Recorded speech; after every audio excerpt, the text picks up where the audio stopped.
ಬಿಜೆಪಿಯಲ್ಲಿ ಬಿದ್ದಿರೋ ಬೆಂಕಿ ಆರ್ತಾ ಇಲ್ಲ. ನಾಯಕತ್ವ ಬದಲಾವಣೆ, ಪಕ್ಷದ ಭಿನ್ನಮತ ಹಾಗೆ ಹೊಗೆಯಾಡ್ತಾ ಇದೆ. ಬಾಂಬೆಯಿಂದ ಮರಳಿ ಬಂದಿರೋ ರಮೇಶ್ ಜಾರಕಿಹೊಳಿ ಸಿಎಂ ಸೂಚನೆಯನ್ನೇ ಧಿಕ್ಕರಿಸಿದ್ದಾರೆ. ಬೆಳಗಾವಿ ಟು ಮೈಸೂರು ಟೂರ್ ಹೋದ ರಮೇಶ್ ತಮ್ಮ ಅಸಮಾಧಾನವನ್ನ ಇದೇ ಮೊದಲ ಬಾರಿಗೆ ಹೊರ ಹಾಕಿದ್ದಾರೆ.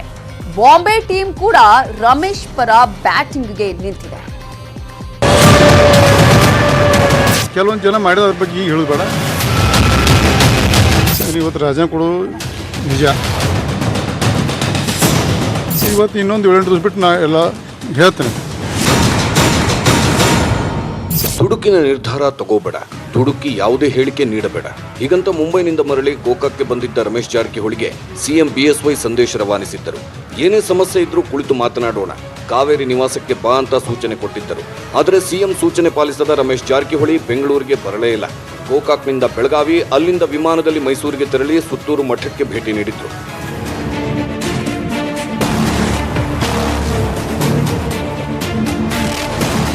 ಇಷ್ಟು ಹೇಳಿ ಮಠಕ್ಕೆ ಹೋಗಿ ಸ್ವಾಮೀಜಿಗಳನ್ನು ಭೇಟಿ ಮಾಡಿ ಹೊರಬಂದ ಬಳಿಕ ರಮೇಶ್ ಮೊದಲ ಬಾರಿಗೆ ತಮ್ಮ ಮೌನ ಮುರಿದ್ರು. ಮಂತ್ರಿ ಲಾಬಿಗೆ ಎಲ್ಲ ಸುಳ್ಳು. ಅದ್ರ ಬಗ್ಗೆ ಅಂಥ ಸಣ್ಣ ಮನುಷ್ಯನ ಅಲ್ಲ, ಮಂತ್ರಿಗೋಸ್ಕರ ಲಾಬಿ ಮಾಡೋಂಥ ಮನುಷ್ಯನ ಅಲ್ಲ. ದೇವರನ್ನೇ ಒಂದು ಸರ್ಕಾರ ತೆಗೆದು ಮಾಡಲಿಕ್ಕೆ ಶಕ್ತಿ ಕೊಟ್ಟಾರ, ಬೇರೆ ಮಂತ್ರಿ ಮಾಡೋಕ್ಕೆ ಶಕ್ತಿ ಕೊಟ್ಟಾರ. ನನ್ನ ಮಂತ್ರಿ ಮಾಡೋದು ಹೇಳುವಂಥ ಸಣ್ಣ ಮನುಷ್ಯನ ಅಲ್ಲ. ನಾನು ರಾಜೀನಾಮೆ ನಿರ್ಧಾರ ಮಾಡಿ ನಿಜ, ನಾನು ನಿರ್ಧಾರ ಮಾಡಿದೆ. ಆದ್ರೆ ಕೆಲವೊಂದು ವಿಷಯ ಬಹಿರಂಗ ಹೇಳಕ್ಕೆ ಬರಲ್ಲ. ನನ್ನ ಮನಸ್ಸು ನಿಲ್ಲಿಸೋದು ನಿಜ, ರಾಜಕೀಯದಲ್ಲಿ ನಿವರ್ ತಗೋದು ನಿಜ. ಫಡ್ನವೀಸ್ ನಮ್ಮ ಗಾಡ್ ಫಾದರು, ನನ್ನ ಮನಸ್ಸು ಓದಕ್ಕೆ ಅದು ಹೇಳಕ್ಕೆ ಹೋಗುತ್ತೆ. ಅದೇನಾದ್ರೂ ಮುಚ್ಚು ಮರೆಯಲ್ಲ. ಈ ಬಿಜೆಪಿ ಪಕ್ಷದಲ್ಲೇ ಇರ್ತೇನೆ, ರಾಜೀನಾಮೆ ಕೊಟ್ಟು ಸಹ ಬಿಜೆಪಿ ಪಕ್ಷದಲ್ಲೇ ಇರ್ತೇನೆ. ನಾನು ಕಾಂಗ್ರೆಸ್ ಹೋಗೋ ಪ್ರಶ್ನೆ ಇಲ್ಲ. ಹೀಗೆ ತಮ್ಮ ನೋವು ತೋಡಿಕೊಂಡ್ರು. ಎಚ್ಚರಿಕೆ ಕೊಡುವ ದಾಟಿಯಲ್ಲೂ ಮಾತನಾಡಿದ್ರು. ಬಳಿಕ ಮೈಸೂರಿಂದ ಬೆಂಗಳೂರಿಗೆ ಬರದೆ ಸಿಎಂ ಭೇಟಿಯಾಗದೆ ನೇರ ಬೆಳಗಾವಿಗೆ ವಾಪಸ್ಸಾದ್ರು. ಅಲ್ಲಿ ಮತ್ತೆ ಬಿಜೆಪಿಗರ ಮೇಲೆ ಅಸಮಾಧಾನ ತೋಡಿಕೊಂಡ್ರು. ಅದು ನಾನು ಇವತ್ತು ರಾಜೀನಾಮೆ ಕೊಡೋದು ನಿಜ, ಅದ್ರ ಬಗ್ಗೆ ಎರಡು ಮಾತಿಲ್ಲ. ಅದಕ್ಕೆ ಇವತ್ತೇ ಅತ್ತಿಲ್ಲ, ಇವತ್ತು ಇನ್ನೊಂದು 7 ದಿವಸ ಬಿಟ್ಟು ನಾ ಎಲ್ಲ ಆಮೇಲೆ ರಾಜಕಾರಣ ಮಾತಾಡೋಣ. ಕೆಲವೊಂದು ಜನ ಮಾಡಿದ ಅದ್ರ ಬಗ್ಗೆ ಈಗ ಹೇಳೋದು ಬೇಡ, ಹೇಳ್ತೇನೆ. ಅಸಮಾಧಾನ ಕೆಲವೊಂದು ಬಹಿರಂಗ ಪಡಿಸಕ್ಕೆ ಬರೋದಿಲ್ಲ, ನಾ ಈಗ ಹೇಳೋದಿಲ್ಲ.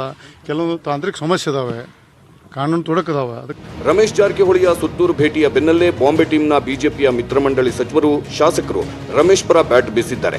ಅಂದ್ರೆ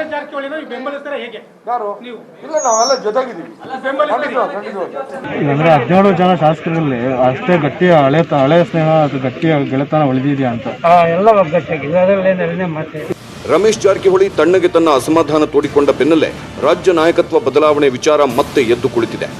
ನಾವು ಎಕ್ಸಾಮ್ ಬರೆದಿದ್ದೇವೆ, ರಿಸಲ್ಟ್ಗಾಗಿ ಕಾಯ್ತಿದ್ದೇವೆ ಅಂತ ಮಾರ್ಮಿಕವಾಗಿ ಮಾತನಾಡಿದ್ದಾರೆ ಸಚಿವ ಯೋಗೇಶ್ವರ್. ಇದಕ್ಕೆ ಸಿಎಂ ಟೀಮ್ ಕೂಡ ತಿರುಗೇಟು ನೀಡಿದೆ. ಇಲ್ಲೆಲ್ಲ ಒಬ್ಬ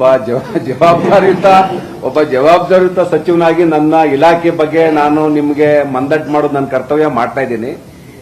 ರಾಜಕಾರಣನ ಬೇರೆ ನಾನು ನಿನ್ನ ಮೊದಲೇ ಹೇಳಿದೆ, ನಾನು ರಾಜಕೀಯನ ಮಾತಾಡೋದಿಲ್ಲ. ನನ್ನ ನೋವನ್ನ 4 ಗೋಡೆ ಮಧ್ಯೆ ನಾವು ಹೇಳ್ಕೊಂಡಿದೀವಿ ನಮ್ಮ ಸಮಸ್ಯೆ ಅಂತ ಹೇಳಿ.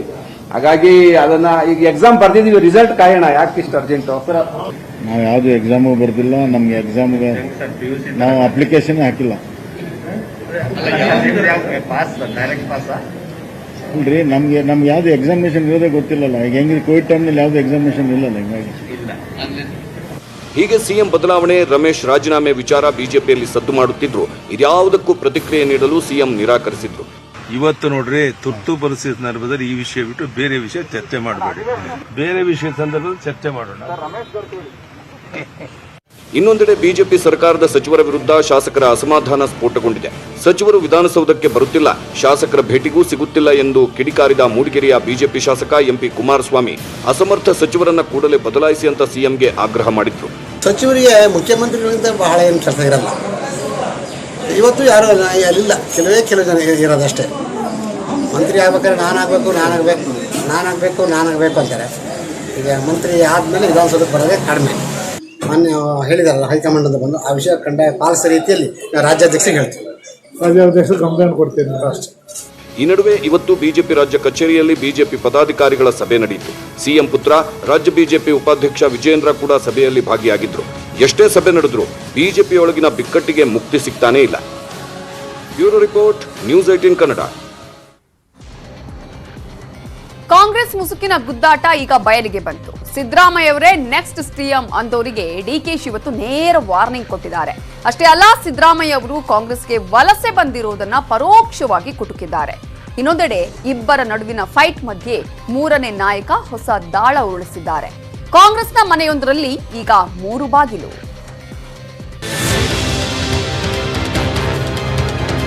ಭಾವಿ ಮುಖ್ಯಮಂತ್ರಿಗಳಾದಂತ ನಮ್ಮ ಸಿದ್ದರಾಮಯ್ಯ ಅವರೇ ಮುಂದಿನ ಮುಖ್ಯಮಂತ್ರಿ ಅಂತಾನೆ ಘೋಷಣೆ ಮಾಡಿಸ್ತಾ ಇದ್ದಾರೆ.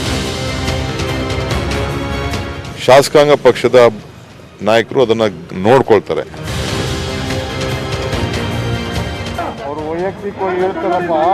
ಸಿದ್ದರಾಮಯ್ಯ ಮುಂದಿನ ಮುಖ್ಯಮಂತ್ರಿ ಎಂಬ ಸಿದ್ದು ಆಪ್ತ ಶಾಸಕರ ಹೇಳಿಕೆಗಳು ಈಗ ಕಾಂಗ್ರೆಸ್ ಪಕ್ಷದಲ್ಲಿ ಧೂಳೆಬ್ಬಿಸಿವೆ.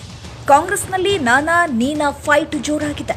ಸಿದ್ದರಾಮಯ್ಯ ಹಾಗೂ ಡಿಕೆ ಶಿವಕುಮಾರ್ ನಡುವೆ ನೇರ ರೀತಿಯಲ್ಲಿ ಕದನ ಆರಂಭವಾಗಿದೆ. ಅದಕ್ಕೆ ಇಂದು ಕೆಪಿಸಿಸಿ ಅಧ್ಯಕ್ಷ ಡಿಕೆ ಶಿವಕುಮಾರ್ ಆಡಿರೋ ಈ ಮಾತುಗಳೇ ಸಾಕ್ಷಿ.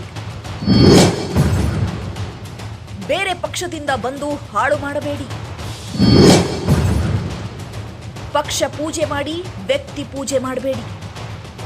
ಬೇರೆ ಪಾರ್ಟಿಯಿಂದ ಬಂದು ಇಲ್ಲಿ ಬಂದು ಗುಂಪು ಮಾಡಿ ನಮ್ಮ ಪಕ್ಷನ ಹಾಳು ಮಾಡೋರಂತವ್ರಿದ್ರೆ ಯಾರನ್ನೂ ಸೇರಿಸ್ಕೊಳ್ಳೋಕೆ ಹೋಗಬೇಡಿ. ಪಾರ್ಟಿ ಲೈನಲ್ಲಿ ಅವ್ರು ಇರಬೇಕು. ವ್ಯಕ್ತಿ ಪೂಜೆ ಬಿಟ್ಟು ಪಕ್ಷದ ಪೂಜೆ ಮಾಡಬೇಕು. ಅಂಥವ್ರನ್ನ ನೀವು ಪಕ್ಷಕ್ಕೆ ನೀವು ಸೇರಿಸ್ಕೊಳ್ಳುವಂಥ ಕೆಲಸ ತಾವೆಲ್ಲ ಮಾಡಬೇಕು. ನಿಮ್ಮಲ್ಲಿ ಯಾವ ಕಾರಣಕ್ಕೂ ಗೊಂದಲ ಬೇಡ. ಯಾವ ಕಾರಣಕ್ಕೂ ನಿಮ್ಮಲ್ಲಿ ಗೊಂದಲ ಆಗಬಾರ್ದಿಲ್ಲ. ನಾನು ಒಂದು ಹಂತದವರೆಗೂ ನೋಡ್ತೀನಿ ಅಷ್ಟೇ. ದಯವಿಟ್ಟು ನೀವು ಯಾರೋ ಅವನು ಹೇಳ್ದ ಇವನು ಹೇಳ್ದ ತಿರ್ಗಿ ಅವನು ಫಾಲೋ ಮಾಡೋ ಯಾವ ಫಾಲೋನೂ ಇಲ್ಲ. ಒಂದೇ ಒಬ್ಬರನ್ನೇ ಫಾಲೋ, ಕಾಂಗ್ರೆಸ್ ಪಾರ್ಟಿ. ಇದು ಸಿದ್ದು ಟೀಮ್ಗೆ ನೇರವಾಗಿ ಚುಚ್ಚೋ ರೀತಿಯಲ್ಲಿ ಡಿಕೆಶಿ ಕೊಟ್ಟಿರೋ ಪರೋಕ್ಷ ಎಚ್ಚರಿಕೆಯ ಮಾತುಗಳು. ಬೇರೆ ಪಕ್ಷದಿಂದ ಬಂದವರು ಅಂತ ಸಿದ್ದರಾಮಯ್ಯ, ಜಮೀರ್ ಸೇರಿದಂತೆ ಸಿದ್ದು ಆಪ್ತರಿಗೆ ಪರೋಕ್ಷವಾಗಿ ಚಾಟಿ ಬೀಸಿದ ಡಿಕೆಶಿ ವ್ಯಕ್ತಿ ಪೂಜೆ ಬೇಡ ಅಂತ ಸಿದ್ದು ಟೀಮ್ಗೆ ಪರೋಕ್ಷವಾಗಿ ಕಿವಿಮಾತು ಕೂಡ ಹೇಳಿದ್ದಾರೆ. ಅಲ್ಲದೆ ನಾನು ಒಂದು ಹಂತದವರೆಗೆ ಮಾತ್ರ ನೋಡ್ತೇನೆ ಅನ್ನುವ ಮೂಲಕ ಶಿಸ್ತು ಕ್ರಮದ ಎಚ್ಚರಿಕೆ ಕೂಡ ರವಾನಿಸಿದ್ದಾರೆ. ಬೇರೆ ಪಾರ್ಟಿಯಿಂದ ಬಂದು ಇಲ್ಲಿ ಬಂದು ಗುಂಪು ಮಾಡಿ ನಮ್ಮ ಪಕ್ಷನ ಹಾಳು ಮಾಡೋರಂತವ್ರಿದ್ರೆ ಯಾರನ್ನೂ ಸೇರಿಸ್ಕೊಳ್ಳೋಕೆ ಹೋಗಬೇಡಿ. ಪಾರ್ಟಿ ಲೈನಲ್ಲಿ ಅವ್ರು ಇರಬೇಕು. ವ್ಯಕ್ತಿ ಪೂಜೆ ಬಿಟ್ಟು ಪಕ್ಷದ ಪೂಜೆ ಮಾಡಬೇಕು. ಅಂಥವ್ರನ್ನ ನೀವು ಪಕ್ಷಕ್ಕೆ ನೀವು ಸೇರಿಸ್ಕೊಳ್ಳುವಂಥ ಕೆಲಸ ತಾವೆಲ್ಲ ಮಾಡಬೇಕು. ನಾನು ಒಂದು ಹಂತದವರೆಗೂ ನೋಡ್ತೀನಿ ಅಷ್ಟೇ. ಹೀಗೆ ಪರೋಕ್ಷವಾಗಿ ಸಿದ್ದು ಟೀಮ್ ಮೇಲಿನ ಸಿಟ್ಟು ಹೊರಹಾಕಿರೋ ಡಿಕೆಶಿ ಇನ್ನೊಂದೆಡೆ ಪಕ್ಷದಲ್ಲಿ ತಮ್ಮ ಹಿಡಿತ ಸಾಧಿಸಲು ರಣತಂತ್ರ ಕೂಡ ಮಾಡ್ತಿದ್ದಾರೆ. ರಾಜ್ಯ ಯುವ ಕಾಂಗ್ರೆಸ್ ಅಧ್ಯಕ್ಷಗಿರಿಗೆ ಫೈಟ್. ಮೊಹಮ್ಮದ್ ನಲ್ಪಾಡ್ ಪರ ಡಿಕೆಶಿ ಲಾಬಿ. ಹೌದು, ರಕ್ಷಾ ರಾಮಯ್ಯ ಬದಲು ಯೂತ್ ಕಾಂಗ್ರೆಸ್ ಚುನಾವಣೆಯಲ್ಲಿ ಗೆದ್ದಿರೋ ಮಹಮ್ಮದ್ ನಲ್ಪಾಡ್ ಅವರನ್ನೇ ಅಧ್ಯಕ್ಷರನ್ನಾಗಿ ಮಾಡಬೇಕು ಅಂತ ಡಿಕೆಶಿ ಹೈಕಮಾಂಡ್ ಮಟ್ಟದಲ್ಲೇ ಲಾಬಿ ಮಾಡುತ್ತಿದ್ದಾರಂತೆ. ಈ ವಿಚಾರದಲ್ಲಿ ರಾಜ್ಯ ಕಾಂಗ್ರೆಸ್ ಉಸ್ತುವಾರಿ ಸುರ್ಜೇವಾಲಾ ಅವರ ಮನವೊಲಿಸಿದ್ದಾರಂತೆ. ಇದರ ಬೆನ್ನಲ್ಲೇ ಮಗ ನಲ್ಪಾಡ್ ತಂದೆ ಹ್ಯಾರಿಸ್ ಜೊತೆ ದೆಹಲಿಗೆ ಹೋಗಿ ಲಾಬಿ ಮಾಡುತ್ತಿದ್ದಾರೆ. ಯೂತ್ ಕಾಂಗ್ರೆಸ್ನಲ್ಲಾಗುತ್ತಿರುವ ಈ ಚಟುವಟಿಕೆಯಿಂದ ಸಿದ್ದರಾಮಯ್ಯ ಬಣ ಆಕ್ರೋಶಗೊಂಡಿದ್ದು ಮತ್ತೊಂದು ಸುತ್ತಿನ ಕೋಲ್ಡ್ ವಾರ್ಗೆ ವೇದಿಕೆ ಸಜ್ಜಾಗ್ತಿದೆ. ಚಾನ್ಸ್ ಕೈತಪ್ಪಿದ್ರೆ ದಲಿತ ಕಾರ್ಡ್ ಪ್ರಯೋಗ. ಇಬ್ಬರ ಜಗಳದ ನಡುವೆ ಮೂರನೇ ವ್ಯಕ್ತಿ ಉದಯ. ಸದ್ಯ ಕಾಂಗ್ರೆಸ್ನಲ್ಲಿ ಕಲಹ ಎಬ್ಬಿಸಿರೋದು ಮುಂದಿನ ಸಿಎಂ ಯಾರು ಅನ್ನೋ ವಿಚಾರಕ್ಕೆ.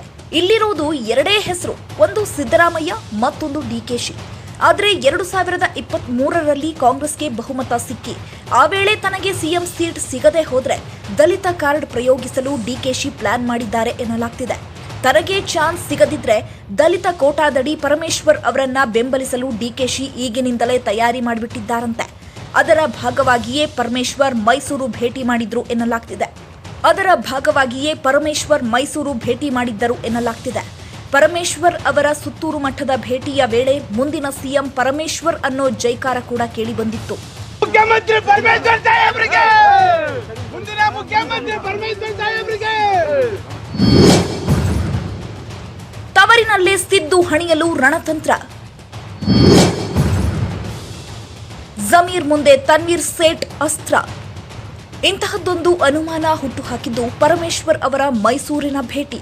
ಕಳೆದ ಮೈಸೂರು ಭೇಟಿ ವೇಳೆ ತನ್ವೀರ್ ಸೇಠ್ ಮನೆಗೆ ಹೋಗಿದ್ದ ಪರಮೇಶ್ವರ್ 2 ಗಂಟೆಗಳ ಕಾಲ ಮಾತುಕತೆ ನಡೆಸಿದ್ರು. ಅದರ ಬೆನ್ನಲ್ಲೇ ಮೈಸೂರಲ್ಲೇ ಸಿದ್ದರಾಮಯ್ಯ ಅವರನ್ನ ಕಟ್ಟಿ ಹಾಕಲು ಡಿಕೆಶಿ ಪರಂ ತಂತ್ರಗಾರಿಕೆ ಮಾಡ್ತಿದ್ದಾರೆ ಅನ್ನೋ ಮಾತುಗಳು ಕೇಳಿಬರ್ತಿವೆ. ಸಿದ್ದು ವಿರೋಧಿ ಟೀಮ್ನಲ್ಲಿರೋ ತನ್ವೀರ್ ಸೇಠ್ ಅವರನ್ನ ಸಿದ್ದು ಬಣದ ಜಮೀರ್ಗೆ ಪರ್ಯಾಯವಾಗಿ ಮುಸ್ಲಿಂ ನಾಯಕನಾಗಿ ಮುನ್ನೆಲೆಗೆ ತರೋ ಪ್ರಯತ್ನ ಇದು ಎನ್ನಲಾಗ್ತಿದೆ. ನೀವು ಮೈಸೂರಲ್ಲೇ ಉಳಿಬೇಡಿ, ನಮ್ಮ ಜೊತೆ ಬನ್ನಿ ಅಂತ ಪರಮೇಶ್ವರ್ ಆಹ್ವಾನ ಕೊಟ್ಟಿದ್ದಾರೆ ಎನ್ನಲಾಗ್ತಿದೆ. ಹೀಗೆ ಸಿದ್ದರಾಮಯ್ಯ ಹಾಗೂ ಡಿಕೆಶಿ ನಡುವೆ ಪರಮೇಶ್ವರ್ ಹೆಸರು ಚಾಲ್ತಿಗೆ ಬರುವಾಗಲೇ ಬಿಜೆಪಿ ಸರ್ಕಾರದ ಮಂತ್ರಿ ಪರಮೇಶ್ವರ್ ಅವರನ್ನ ಹಾಡಿ ಹೊಗಳಿದ್ದಾರೆ. ಇದಕ್ಕೆ ವೇದಿಕೆಯಾಗಿದ್ದು ಪರಂ ಅವರ ತವರು ಕೊರಟಗೆರೆ. ಪರಮೇಶ್ವರ್ ಅವರು ನನಗೆ ಭಾಳ ಆತ್ಮೀಯ ಸ್ನೇಹಿತರು. ಅವ್ರಿಗೆ ಒಂಥರ ಅಜಾತ ಶತ್ರು ಇದ್ದಂಗೆ. ಒಳ್ಳೆ ಮನಸ್ಸಿರೋರು, ಎಲ್ಲಿದ್ರು ಒಳ್ಳೆ ಮನಸ್ಸು ಜನ, ಎಲ್ಲೇ ಇದ್ರು ಒಳ್ಳೆ ತಾನೆ ಅಲ್ವಾ.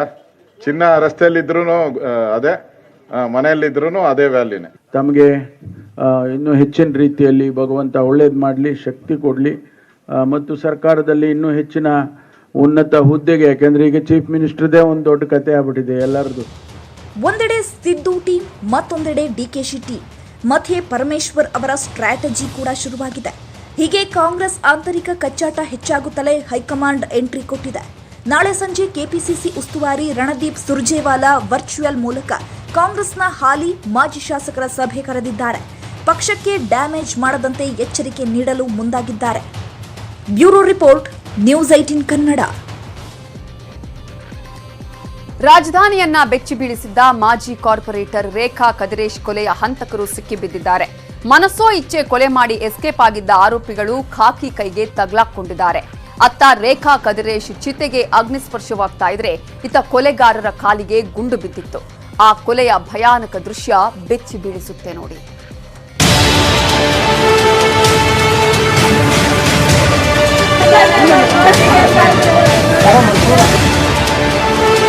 ಇಡೀ ಬೆಂಗಳೂರನ್ನ ಬೆಚ್ಚಿ ಬೀಳಿಸಿದ ಕೊಲೆ ಇದು. ಅಟ್ಟಾಡಿಸಿ ಹೋದ್ರು, ಮನಸೋ ಇಚ್ಛೆ ಇರಿದ್ರು, ನೆಲಕ್ಕೆ ಬಿದ್ದಾಗ ಕತ್ತು ಕುಯ್ದೇ ಬಿಟ್ರು. ತಡೆಯೋಕೆ ಬಂದವರನ್ನು ಚಾಕು ತೋರಿಸಿ ಓಡಿಸಿದ್ರ. ಮಾಜಿ ಕಾರ್ಪೊರೇಟರ್ ರೇಖಾ ಕದಿರೇಶ್ ಅವರ ಹತ್ಯೆಯ ಭಯಾನಕ ದೃಶ್ಯಗಳಿವು.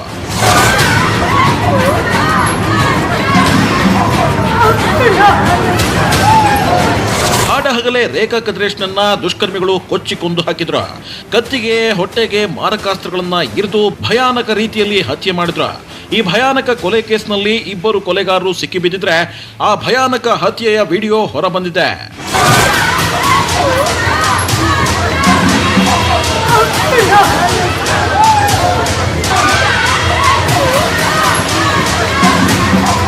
ಮಾಜಿ ಕಾರ್ಪೊರೇಟರ್ ರೇಖಾ ಕದಿರೇಶ್ ಹತ್ಯೆಗೆ ಸರ್ಕಾರ ಸೇರಿದಂತೆ ಪೊಲೀಸರಿಗೆ ಸವಾಲಾಗಿತ್ತು. ಇವತ್ತು ಈ ಹತ್ಯೆಯ ಇಬ್ಬರು ಆರೋಪಿಗಳ ಹೆಡೆಮುರಿ ಕಟ್ಟಿದ್ದಾರೆ ಪೊಲೀಸರು.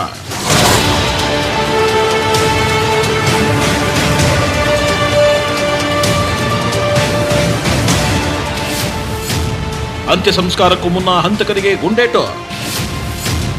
ಹಂತಕರಾದ ಪೀಟರ್ ಸೂರ್ಯ ಅರೆಸ್ಟ್. ರೇಖಾ ಕದಿರೇಶ್ ಕೊಲೆಯ ಆರೋಪಿಗಳನ್ನ ಪೊಲೀಸರು 24 ಗಂಟೆಯಲ್ಲಿ ಬಂಧಿಸಿದ್ದಾರೆ. 6 ತಂಡಗಳನ್ನ ಮಾಡಿ ತನಿಖೆಗೆ ಇಳಿದ ಪೊಲೀಸರು ಹಂತಕರಾದ ಸೂರ್ಯ ಹಾಗೂ ಪೀಟರ್ನನ್ನ ಬೇಟೆಯಾಡಿದ್ರು. ಹಂತಕರ ಕಾಲಿಗೆ ಗುಂಡು ಹೊಡೆದು ಸೆರೆ ಹಿಡಿದಿದ್ದಾರೆ.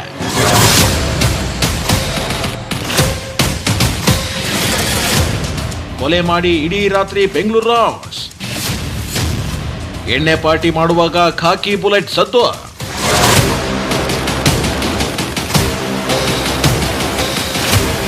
ಪ್ರಕರಣವನ್ನ ಗಂಭೀರವಾಗಿ ತೆಗೆದುಕೊಂಡಿದ್ದ ಪಶ್ಚಿಮ ವಿಭಾಗ ಪೊಲೀಸರು 6 ಪ್ರತ್ಯೇಕ ತಂಡಗಳನ್ನ ಮಾಡಿಕೊಂಡು ಕಾರ್ಯಾಚರಣೆಗೆ ಇಳಿದಿದ್ರು.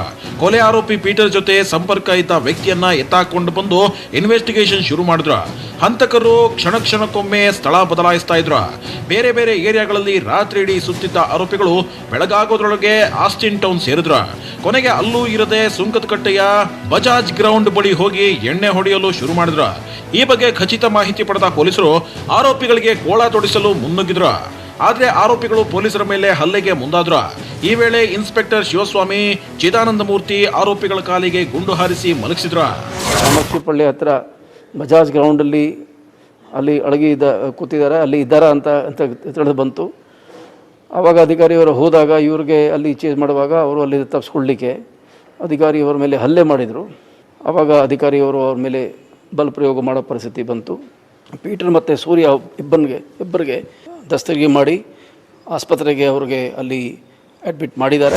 ಇತ್ತ ವಿಕ್ಟೋರಿಯಾ ಆಸ್ಪತ್ರೆಯಲ್ಲಿ ಮರಣೋತ್ತರ ಪರೀಕ್ಷೆ ಬಳಿಕ ರೇಖಾ ಮೃತದೇಹವನ್ನ ಅಂದು ಕುಟುಂಬಸ್ಥರಿಗೆ ಹಸ್ತಾಂತರಿಸಲಾಯಿತು. ಮನೆ ಬಳಿ ಅಂತಿಮ ದರ್ಶನ ವೇಳೆ ಕುಟುಂಬಸ್ಥರ ಆಕ್ರಂದನ ಮುಗಿಲು ಮುಟ್ಟಿತ್ತು.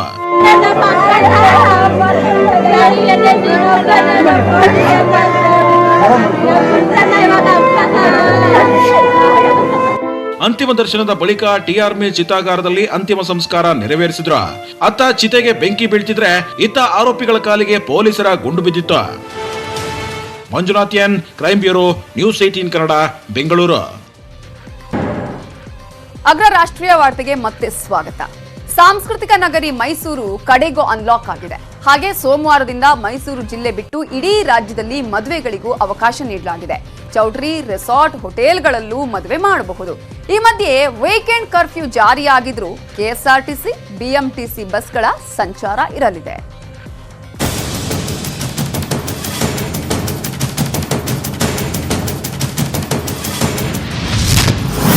ಸೋಮವಾರದಿಂದ ಮದುವೆಗಳಿಗೆ ಅವಕಾಶ. ಚೌಟ್ರಿ, ಹೋಟೆಲ್, ರೆಸಾರ್ಟ್ನಲ್ಲೂ ಮದುವೆ. ಕೊರೋನಾ 2ನೇ ಅಲೆ ಕ್ಷೀಣ, ಡೆಲ್ಟಾ ಪ್ಲಸ್ ವೈರಸ್ ಆತಂಕದ ಬಗ್ಗೆ ಸಿಎಂ ಸಭೆ ನಡೆಸಿದ್ರು. ಸೋಮವಾರದಿಂದಲೇ ರಾಜ್ಯದಲ್ಲಿ ಮದುವೆ ಮಾಡೋರಿಗೆ ಖುಷಿ ಕೊಟ್ರು. 40 ಜನಕ್ಕಿಂತ ಹೆಚ್ಚು ಜನ ಸೇರಿಸದಂತೆ ಮದುವೆ ಮಾಡೋದಕ್ಕೆ ಅವಕಾಶ ನೀಡಲಾಗಿದೆ. ಸಿಎಂ ಸಭೆಯ ಹೈಲೈಟ್ಸ್ ಇಲ್ಲಿದೆ.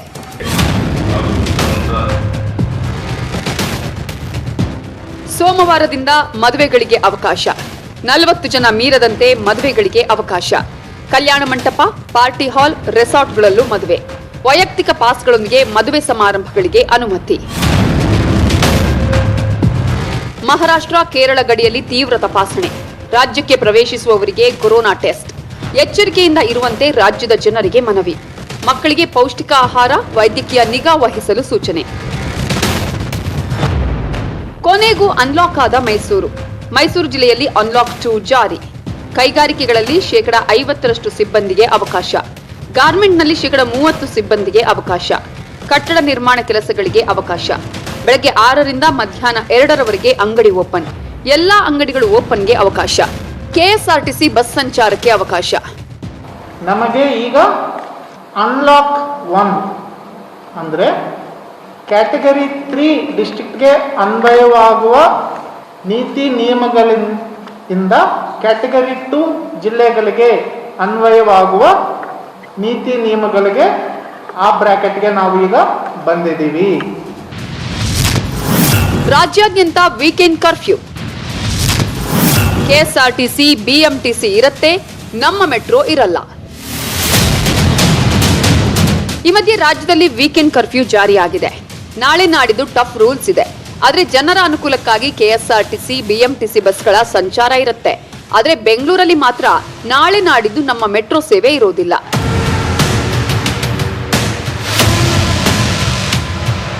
ಅನ್ಲಾಕ್ ಆಯಿತು ಅಂತ ಜನ ಮೈ ಮರೆಯೋದು ಬೇಡ ಅಂತಾರೆ ಸಚಿವರು, ಅಧಿಕಾರಿಗಳು.